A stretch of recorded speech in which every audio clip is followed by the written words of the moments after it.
Welcome to the Marketing God Podcast, where we provide insights and knowledge to assist you in reaching and engaging with more people.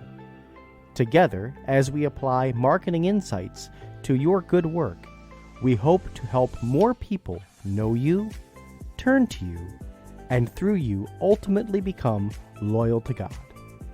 This is week number 5, and the week's topic is Marketing Strategy Overview.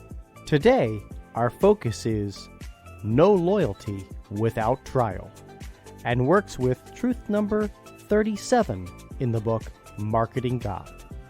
Here is your marketing strategist, author, and guide on this journey, Donna A. Heckler. Hello, friends. Our topic for today is No Loyalty Without Trial. This comes from Truth 37 in the book Marketing God, and the title of that truth is There's No Purchase Without Trial. So you've been following this podcast or the book and you're getting excited. Your product or service is available, you're creating awareness, people know that your church or ministry are open. Things are starting to be good. What more needs to be done, you ask? Well, my friends, you need trial. Just because you have your services available, just because people are now aware and know what you are offering, that does not mean that they will use it. A critical next step in our discussion for today is the importance of trial. For if someone does not try you and keep trying you, they can never be loyal to you, or importantly, loyal to God. But first, let's start with the Bible verse that we use in the book. And this one is from Psalm 119, verse 44, and it reads, I will keep thy law continually, forever and ever. As this psalm points out, you do not keep God's law once and call it a day. You keep it continually, forever and ever. In the context of marketing, trial and repeat are critical components. You need someone to move from being aware to actually trying your parish, your ministry, your organization. But trying once is not enough. They need to try again and again. It is only then that they can begin to become loyal. So why is trial so important? Trial takes someone from simply hearing about you or learning about you to actually engaging with you. For a product on the shelf, someone needs to actually reach for the product, take it off the shelf, put it in their cart, and purchase it. Then they take it home and they try it or they use it. And now all of the marketing comes to the forefront. What was your brand promise? If we turn to an example, let's use the example of Tide laundry detergent. Tide often talks of whitening whites. If you purchased Tide and tried it for the very first time on your whites, but the whites ended up gray, would you ever use Tide again? No, most likely not. Now we know that Tide does always keep its promise. So when you use it, you see that your clothes is brighter. Your whites are whiter. When someone tries you, they are sampling. They are deciding whether you were right for them.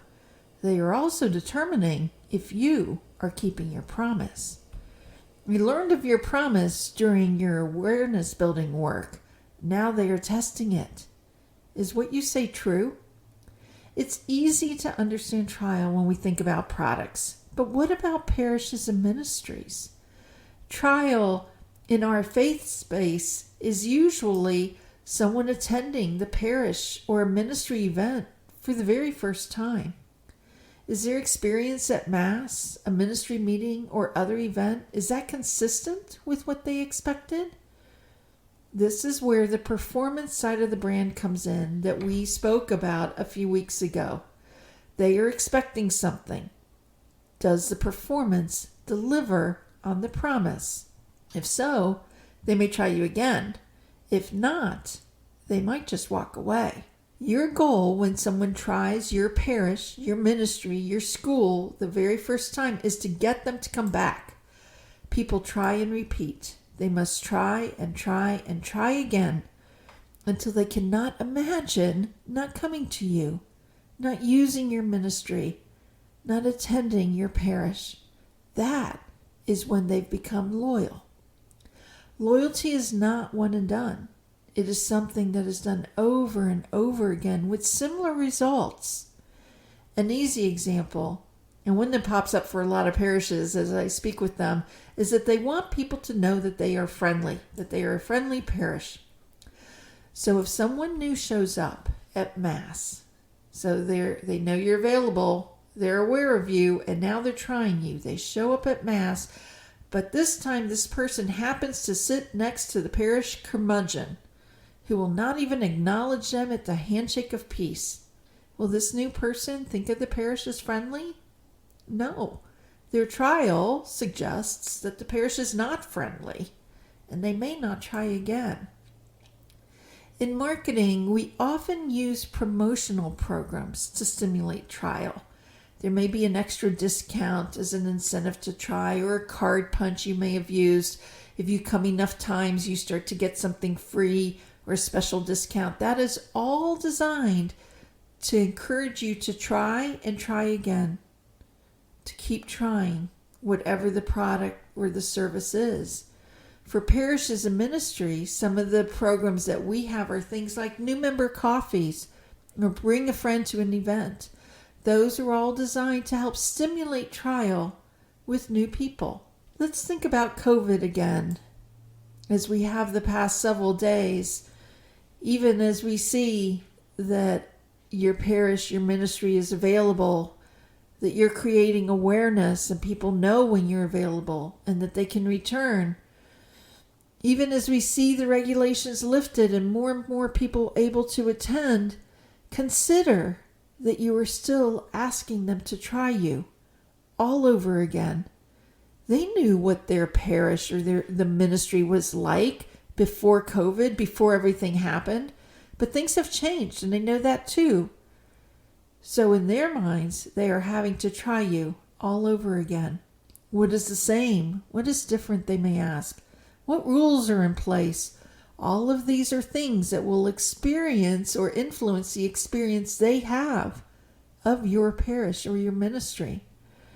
Just remember that you want their experience to be consistent with the brand promise you made, so that they will try you again and again. As we saw in this verse from Psalms, you want them to keep trying you, to keep coming back continually, forever and ever. As you reflect on this podcast, ask yourself, have you seen people try your parish or ministry and not return? What can you learn from that? Thank you, everyone. We look forward to seeing you at our next podcast. We thank you for being here and are glad you listened in today.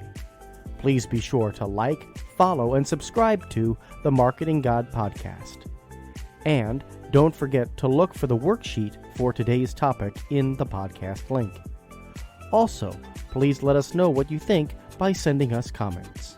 If you are looking for even more insights, we invite you to join the Marketing God Facebook group that is designed so we can share additional tools, insights, and ideas with each other. If you would like to purchase the acclaimed book, Marketing God, you will find it online at your favorite Catholic bookstore or for larger quantities through the publisher OSV.